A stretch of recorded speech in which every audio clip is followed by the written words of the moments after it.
basically, what are the risks of trading cryptocurrencies? Now, why I thought this is important to bring up is because sometimes you read in newspapers, people may portray it as if like, oh, crypto is like the riskiest thing in the world. Like you will lose all your money or crypto is a scam. Some people say that, right? On the other hand, maybe some of you have friends who tell you, oh, I made like 100,000 ringgit trading crypto within 1 month, right?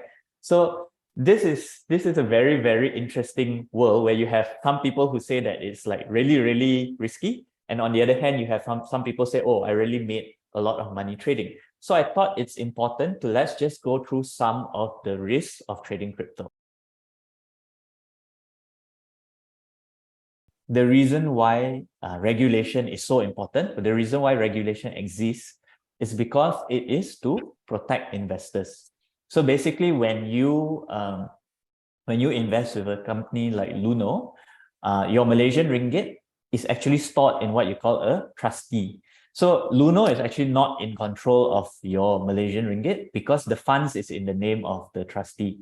So let's say even if whatever digital currency group has problem, Luno has problems, the funds is still in the trustee's name, right? It is not like Luno can take your funds and use to pay digital currency group or so on.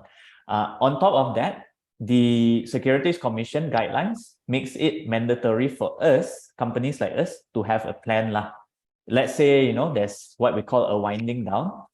The requirement is for all the customers to be able to withdraw their money. So we need to have this kind of plans ready for the regulators to to look through our plan and approve it and say that yes, you guys you guys have a backup plan lah if shit happens.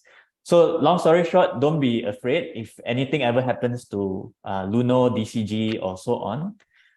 You will be able to get back your funds lah.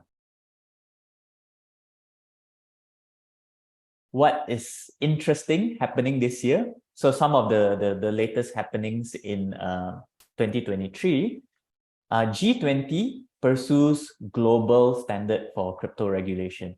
So today, as it stands, different countries actually have their own crypto regulation. So Malaysia has its own regulation, Singapore have their own rules, Thailand, US, UK, and so on. But I think as we continue seeing the industry mature, as we see that people get more and more comfortable with using crypto, you will see that regulations will start to become more and more standardized. So you can see some of these large international bodies like the FSB, the IMF, and the Bank of International Settlements. They are going to come up with some guidelines for cryptocurrency regulations that will probably be used globally. Okay. Now, very interesting.